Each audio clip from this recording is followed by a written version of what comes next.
Millions of people confidently repeat a single sentence. Muhammad copied the Qur'an. It sounds simple, almost obvious. After all, the Qur'an speaks about many of the same prophets found in the Bible. Adam, Noah, Abraham, Moses, Jesus. So the conclusion seems straightforward. If the stories are similar, then surely the Qur'an must have copied them. But history does not work that way. Similarity is not evidence of plagiarism.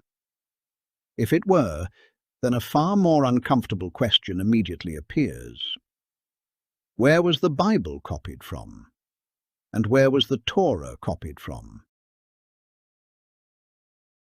If resemblance alone is enough to accuse one scripture of copying another, why does that standard suddenly disappear when we reach the Bible itself? Why is one book judged by one principle, and the others by another? A principle that changes depending on which scripture is being discussed is not really a principle at all, it is a double standard. And that leads to an even deeper question. If God revealed scripture before, by what logic does it suddenly become impossible for him to reveal scripture again? Whether someone believes the Qur'an is divine or not is a separate question. The real historical question comes first. What evidence actually exists for the accusation that Muhammad copied it? Not assumptions, not possibilities, not theories, evidence. Because making an accusation is easy. History demands something much harder. History demands proof. So let us investigate the claim the same way historians investigate any extraordinary accusation. If Muhammad really copied the Qur'an, where did he learn it? Who taught him? When did he study? Where are the witnesses? Where is the historical record? As we begin asking those questions, something unexpected happens. The accusation that initially sounds simple becomes increasingly difficult to explain. To understand why, we first need to step back almost 14 centuries. Not into the Arabia of legend, not into the Arabia imagined centuries later, but into the real Arabia of the 7th century. It was not a land of universities. There were no great centres of higher learning, no vast public libraries filled with Jewish, Christian and Greek manuscripts waiting to be studied. Books themselves were rare possessions. Knowledge travelled differently. It passed from memory to memory, from teacher to student, from traveller to traveller, from storyteller to listener. Oral tradition carried far more weight than written collections. Literacy existed, but it was limited. This was not a civilization producing scholars of comparative religion. It was a harsh environment where survival demanded most of a person's time and energy. Trade caravans crossed deserts stretching hundreds of miles. Water determined where communities could exist. Life was difficult. Into that world came Muhammad, not as a philosopher secluded inside an academy, not as a monk spending decades inside a monastery, not as a scholar surrounded by shelves of ancient manuscripts. His life unfolded in public. And this is where the historical investigation begins to take an interesting turn. Supporters of the plagiarism theory often speak as though Muhammad spent years quietly gathering religious knowledge somewhere beyond the view of history. But history paints an entirely different picture. Few individuals from 7th century Arabia have had their public lives preserved in as much detail. The earliest historical sources describe his journeys, his speeches, his negotiations, his family life, his legal judgments, his companions, his opponents, his battles, his treaties. Historians may debate individual reports, as they do with every ancient civilization. But the broader picture remains remarkably consistent. Muhammad was not a mysterious figure disappearing into years of hidden education. He was one of the most public figures in Arabia. For 23 years his life unfolded before an entire society. He preached publicly. He settled disputes. He judged between people. He led prayers. He negotiated alliances. He received delegations from across Arabia. He cared for widows and orphans. He established laws. He advised families. He united tribes that had fought one another for generations. Eventually, he governed an expanding community that would reshape the history of the region. Every day brought another responsibility. Every week introduced another challenge. His life was not becoming quieter.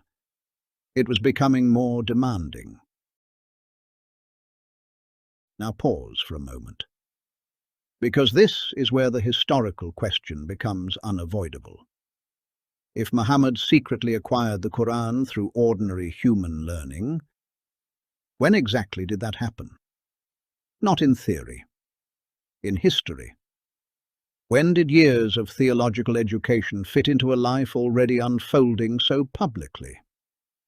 Because accusations are not evidence. Every historical explanation carries practical consequences. The plagiarism theory is no exception. It does not merely claim that Muhammad heard stories from Jews or Christians. It requires something much larger. It requires teachers.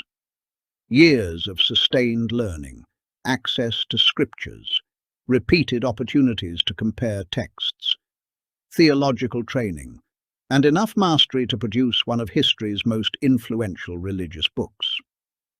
That is not a small claim, it is an extraordinary one.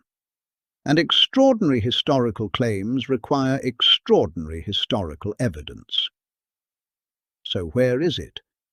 Because once we begin looking for that evidence, the mystery only deepens.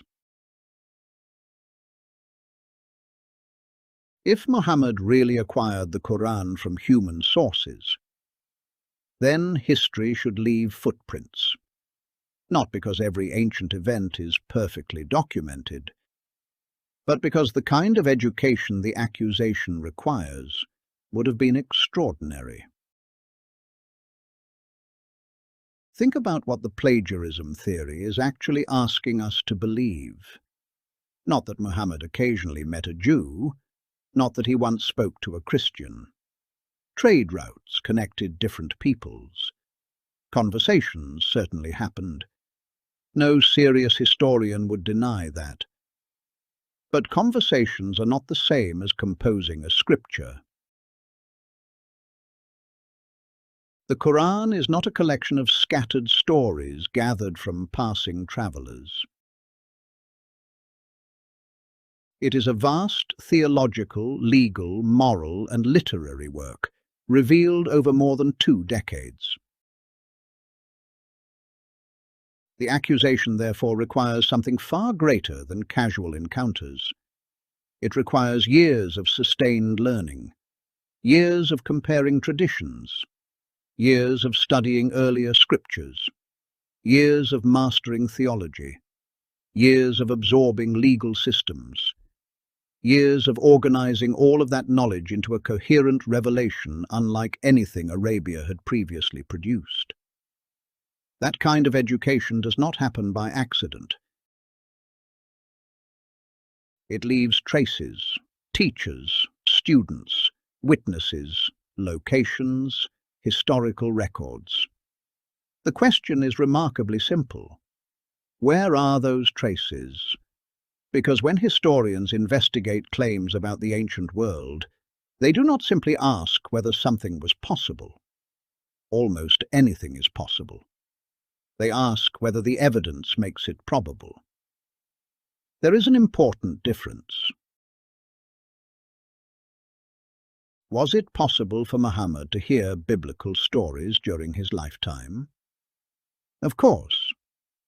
Was it possible for merchants to exchange religious ideas while traveling? Certainly. But that is not the claim.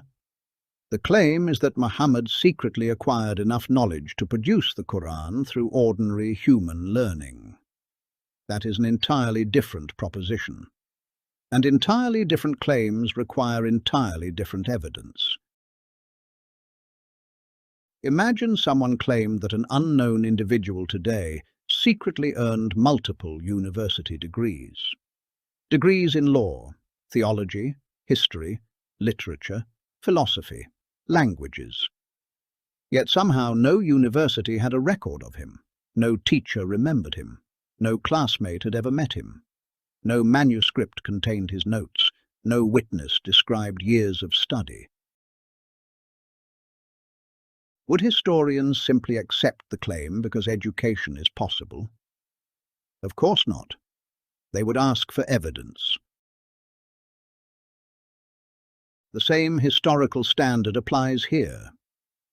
If Muhammad truly underwent years of hidden theological training, who provided it? Where did it happen? Who witnessed it? Why does the historical record remain silent? These are not hostile questions. They are ordinary historical questions. And so far, they remain unanswered.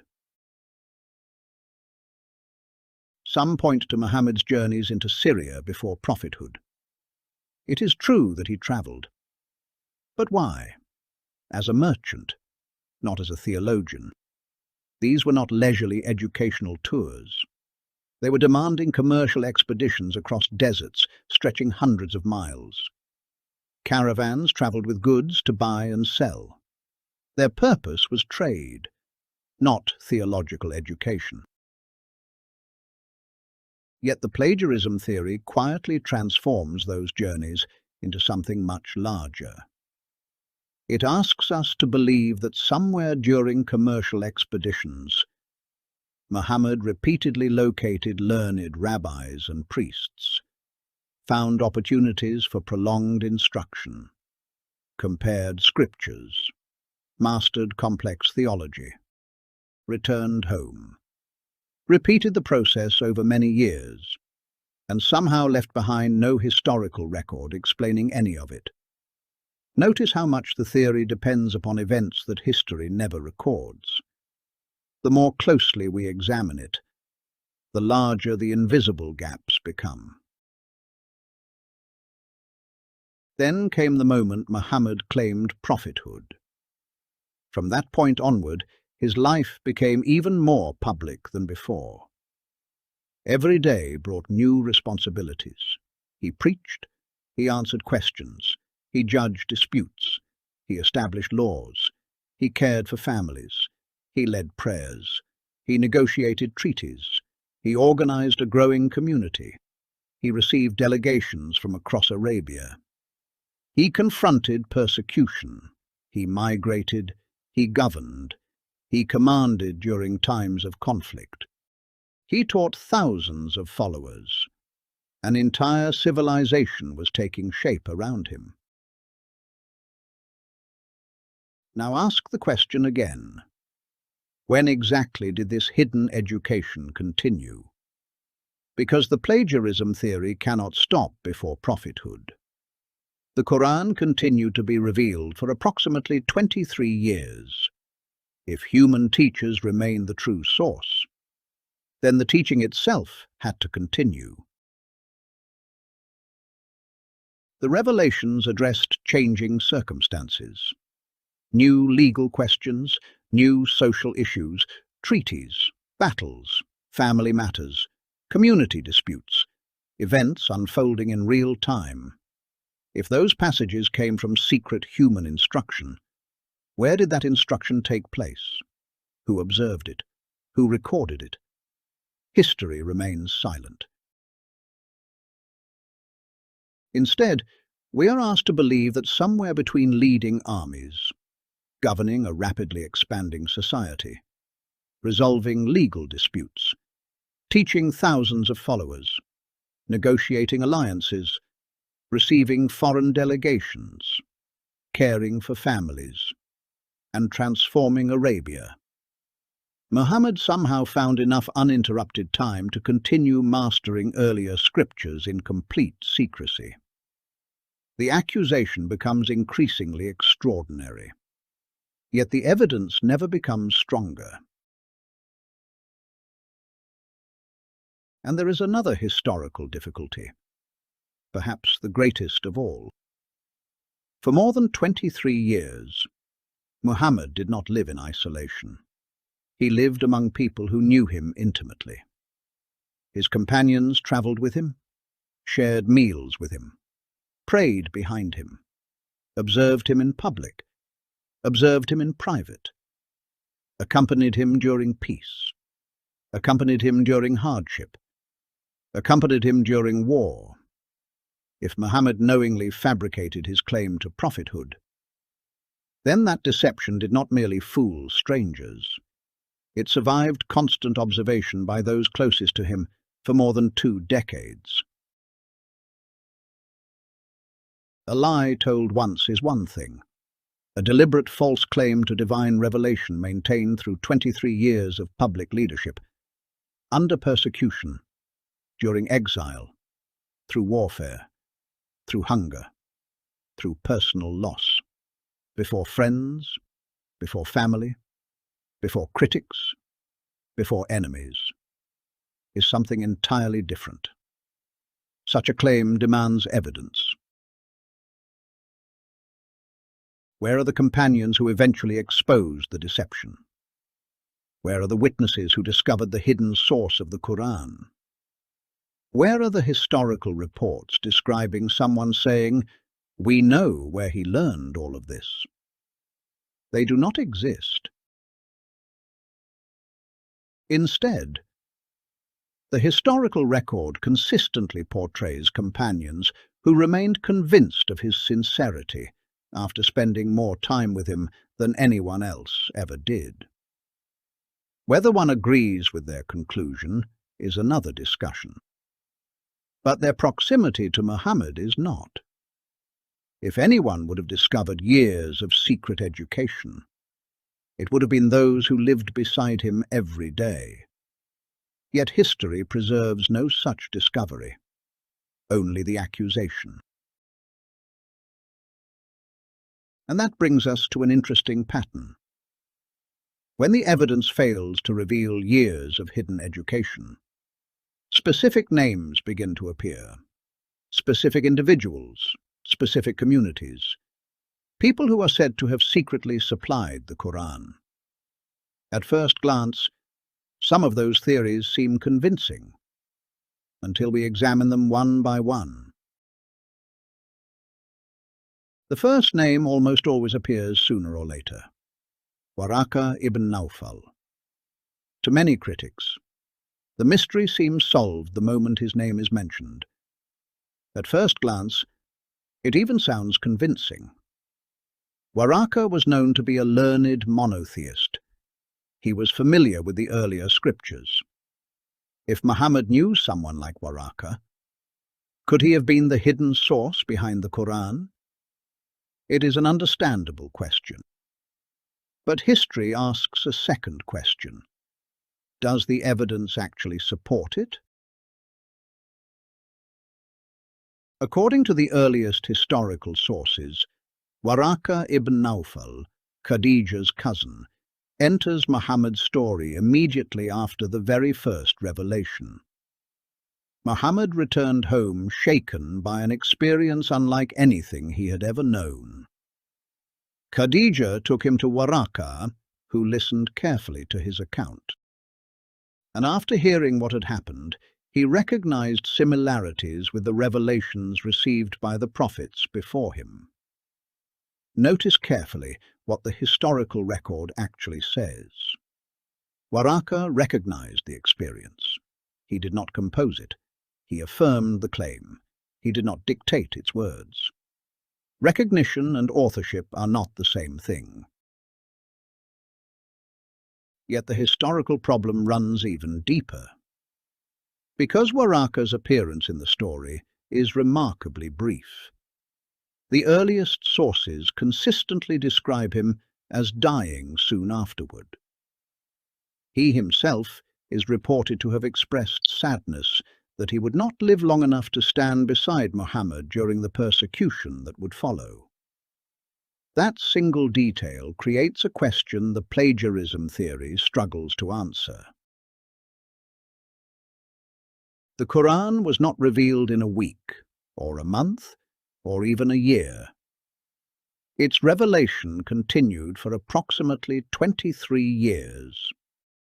During those years, entirely new passages responded to entirely new situations. Battles, treaties, questions from believers, challenges from opponents, family matters, legal disputes, social reforms, an expanding community. The revelations continued as history itself unfolded. So if Waraqah truly authored the Qur'an, how did he continue writing after his death? How did new revelations continue responding to events that had not yet happened while he was alive? The theory appears to solve one mystery, only by creating a much larger one. Simply mentioning Waraqah's name is not evidence. The accusation still requires proof that he secretly composed, dictated, or supplied the Qur'an. No such historical evidence exists. His documented role is that of a witness to Muhammad's earliest experience, not a hidden co-author of the Qur'an. So the investigation continues. If Waraqah does not explain the Qur'an, perhaps someone else does. Attention then turns toward another possibility: the Jewish scholars. On the surface, the theory sounds reasonable. Jewish tribes lived in Arabia. They possessed scripture. They possessed learned scholars. Surely Muhammad could have learned from them. Again, it is a possibility. But historians are not satisfied with possibilities. They ask what the evidence actually shows. By the time Muhammad arrived in Medina, the Jewish tribes already possessed their own religious tradition, their own scholars, their own legal authority, their own scripture. Muhammad's message did not reinforce that authority. It challenged it. He claimed to be receiving revelation. He presented a new scripture. He claimed authority independent of their scholars. History records theological debate between them. History records disagreement. History records political tension. History records broken alliances. Eventually, history records open conflict. Those events are preserved by Islamic sources. They are also recognized within the broader historical tradition. But something remarkable is missing. If Jewish scholars had secretly supplied the Qur'an, they would have known it better than anyone. When Muhammad claimed prophethood, why challenge his message, instead of exposing its supposed source? Imagine how simple their response could have been. There is no revelation. We taught him ourselves. That single statement would have destroyed his credibility overnight. Yet no historical source records such an accusation from those who supposedly knew the secret. No confession, no witness, no document, no admission. Instead, the theory survives only by assuming a conspiracy for which history preserves no evidence. And there is another difficulty. The Qur'an does not simply repeat Jewish tradition. Again and again, it challenges those who reject its message. It argues with them. It criticizes certain beliefs and actions. It calls them back to what it presents as genuine revelation. That is not the relationship one would expect between a secret student and his hidden teachers. The investigation moves on, Perhaps the answer lies elsewhere. Perhaps the Christian community supplied the Qur'an instead. This theory also has a moment where it appears persuasive. After all, Christian communities existed throughout the region. Muhammad encountered Christians, delegations met with him. The best known among them came from Najran. They travelled to meet Muhammad and discuss theology openly. The conversation was not hidden, it was public. They discussed profound questions, especially the nature of Jesus. They disagreed, fundamentally. Neither side concealed those disagreements. Now ask the same historical question once more. If Christian priests truly stood behind the Qur'an, why do the historical sources never record them saying so? No bishop claimed authorship. No priest declared, "Those teachings came from us." No monastery identified itself as the hidden source behind the Qur'an. Instead, the historical record preserves something very different. It preserves public disagreement over the Qur'an's message. Think about the contradiction. If they authored its teachings, why reject them? If they supplied its theology, why oppose its conclusions? The accusation requires secret cooperation. History records open disagreement. Those are not the same thing. One after another. The proposed sources begin to disappear, not because they are inconvenient, but because the historical evidence refuses to support them. The names change, the theories change, but one thing never changes: the missing evidence. And once every proposed teacher has been examined, another question quietly emerges. Perhaps the problem is not merely the absence of historical evidence.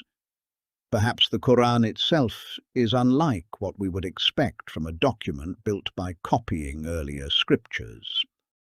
That question leads us to the final stage of the investigation. By this point, something interesting has happened. The investigation has not proved that the Qur'an is from God.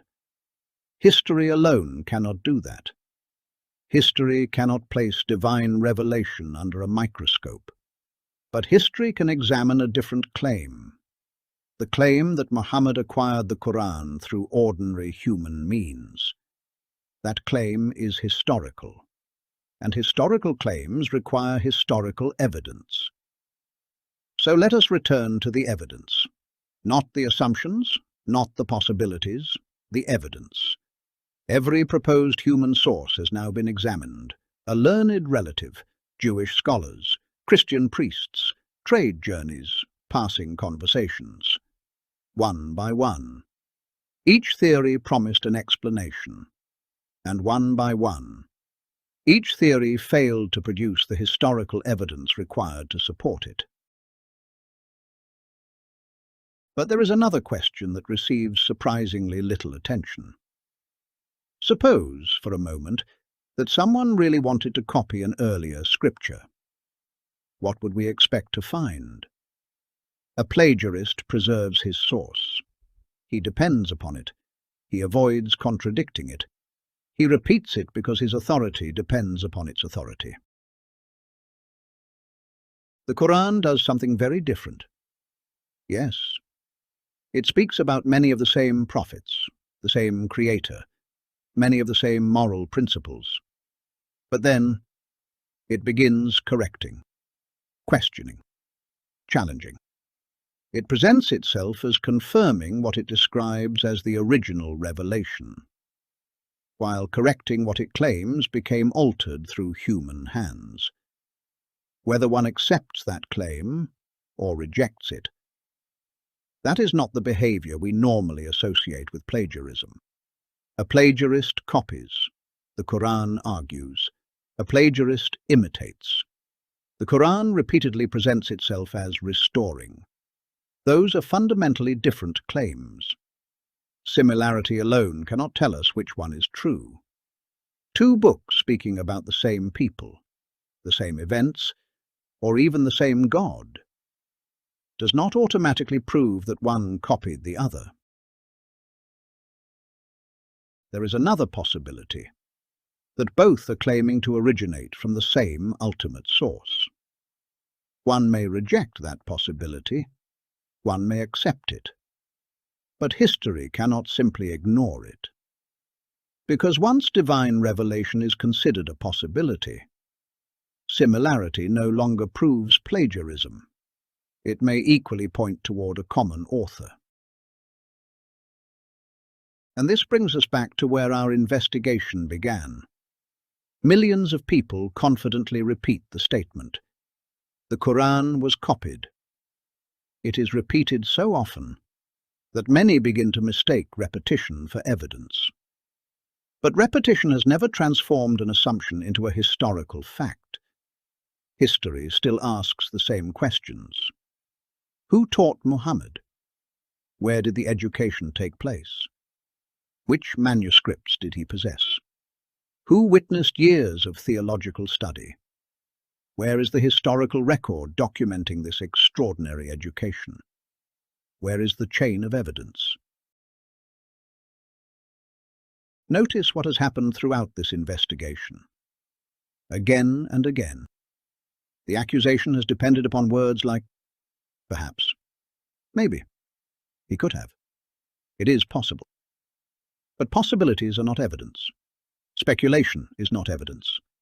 Assumptions are not evidence. History has always demanded something stronger.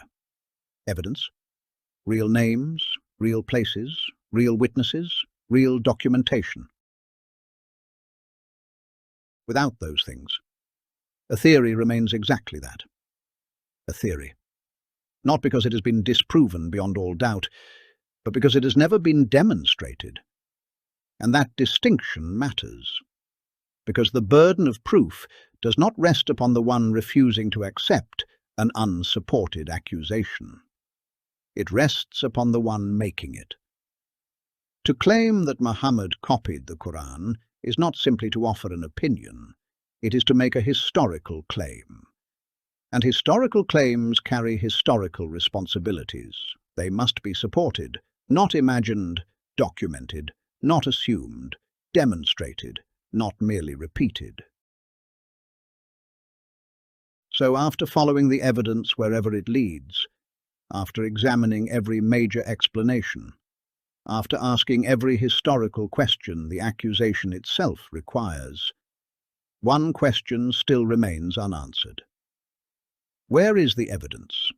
Not the possibility, not the suspicion, not the speculation. The evidence. Until that evidence exists, the statement, Muhammad copied the Qur'an, remains exactly what it has always been. Not a demonstrated historical conclusion, but an accusation still waiting for its proof. Because history has never been built upon confidence. It has never been built upon repetition. It has never been built upon slogans.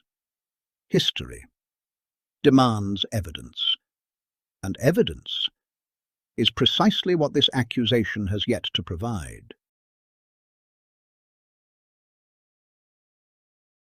The question was never whether the Qur'an resembles earlier scripture. The question was whether anyone has ever proved how Muhammad acquired it. 14 centuries later, history is still waiting for that evidence.